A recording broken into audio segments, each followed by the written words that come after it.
Welcome to No Longer Conformed, my online preaching and teaching ministry. We're studying the book of Matthew, the first gospel. In this session, we'll be looking at Matthew chapter 7, verses 13 to 23. Choose a disciplined lifestyle. This final segment of Jesus' Sermon on the Mount applies to every Christian. It deals with a disciplined lifestyle, a trustworthy leadership, and a stable foundation. The Lord presents two lifestyles to choose from. One of them is to be desired, the other is to be avoided. And each day of the Christian life demands a renewed commitment in this walk. Luke chapter 9, verse 23. Then he said to them all, "If anyone desires to come after me, let him deny himself and take up his cross daily and follow me." The master teacher instructs regarding those two lifestyles using three pictures. Two we'll consider in this session, and the third we'll look at next time. First of all, in Matthew chapter 7, verses 13 and 14, Jesus compares the entrance to life as through a gate. Verse 13, "Enter by the narrow gate, for wide is the gate, and broad is the way that leads to destruction, and there are many who go in by it. Because narrow is the gate, and difficult is the way which leads to life, and there are few who find it. The way to heaven is narrow, and not routinely entered. The way to hell is wide and full of people." Jesus referred to ancient cities which were surrounded by walls and entered through gates. Some of the gates were connected to broad avenues of the city, allowing large crowds to pass. Gates for private purposes were narrow, and only a few people would be seen entering by them. The path to heaven is narrow, and persons often traveling alone. On the other hand, the way to hell is broad with multitudes crowding it. A choice is before every person. Travel the narrow road of life, the one less used, the disciplined way of life, a holy life.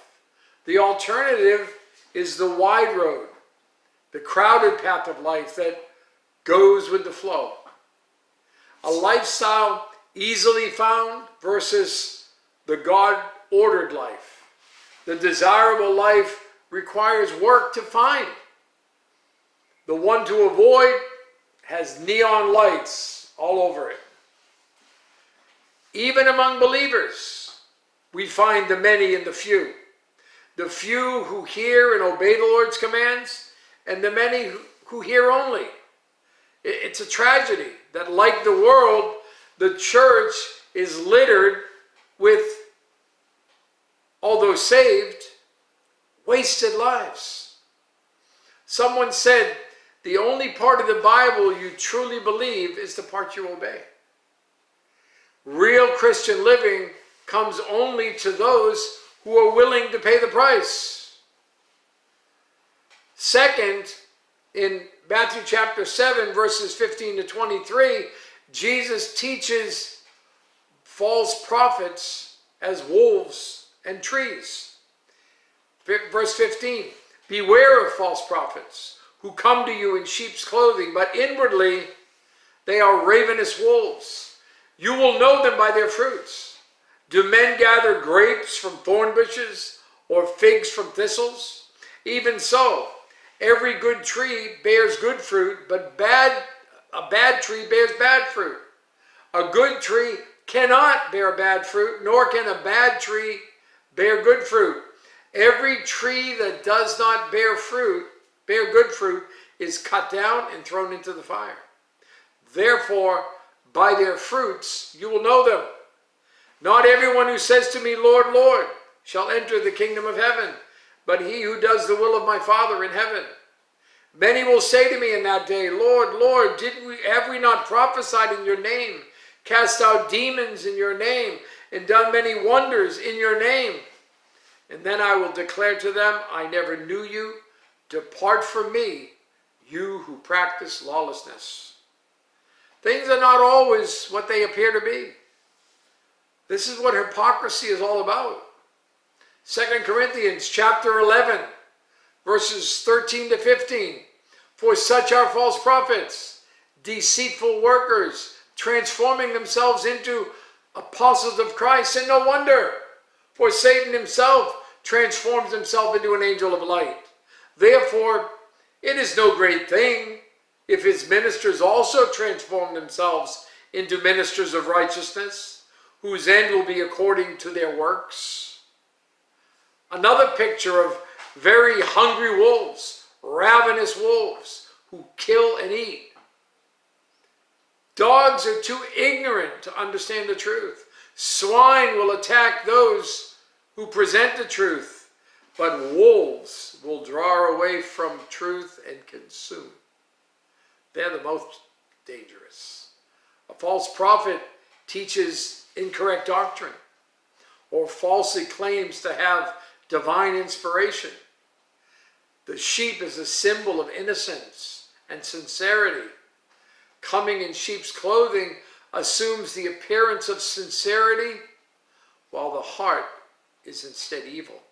False teachers may at first be interesting, but they should be judged not by their appearance, but rather by the character and effects of their principles and conduct. They're bent on devouring the flock. It's a tragedy that such men and women have appeared throughout history, and they always seem to find victims. Using another image, Jesus taught that false prophets are like bad trees, producing rotten fruit. He contrasted the quality fruit of good trees against the rotten fruit of bad trees. Religious leaders who focus on themselves, concerned primarily about their own reputation, produce only evil fruit. Jesus stated an agricultural fact: good trees will produce good fruit, but bad trees cannot. Bad trees will produce bad fruit, but good trees will not. We do not judge a tree by its leaves, or its bark, or its flowers, but by the fruit it bears. The flowers may be beautiful and fragrant. The foliage may be thick and green, but that's merely ornamental. It's the fruit that matters. So what is Jesus saying here? Do not accept teachers just because they sound good. They may look like sheep, but they're really wolves. The prophet's true colors are revealed by his fruit. Jesus addressed hypocrisy in church leaders. There are con artists who look good on the outside, but are corrupt on the inside. The fruit of their lives contradicts their claims. He had already warned against prejudgment or quick judgment. In this passage, he encouraged us to make careful judgment. Moral weakness in the lives of Christian leaders hinders the power of the church's witness. Those who seek to influence others without maintaining their own integrity are hypocrites, forfeiting their right to lead. Greed, dishonesty, immorality. Forgiveness is available to those who sin, but the qualification for the trust of leadership is damaged. Sin always has consequences. A person's most destructive enemy is often within him. Acts chapter 17, verse 22. Then Paul stood in the midst of the Areopagus and said, Men of Athens, I perceive that in all things you're very religious. You see, they appeared to be religious, but they were not at all religious. The church gets these types sometimes as members. Religious activity only in the church versus a true personal relationship with Jesus outside of the church. Sometimes there's the appearance of being religious, prophesied in your name, cast out demons in your name, done many wonders in your name, but never choosing a personal relationship with Jesus Christ. Jesus declared, I never knew you. He confirmed there are some pretenders crying, Lord, Lord, yet refusing to do the will of God. They sought to fool Jesus himself. And the Lord exposed those who never really chose him. He declared that he never knew them, that they are unrighteous and eternally lost. At verse 23 again. And then I will declare to them, I never knew you. Depart from me, you who practice lawlessness.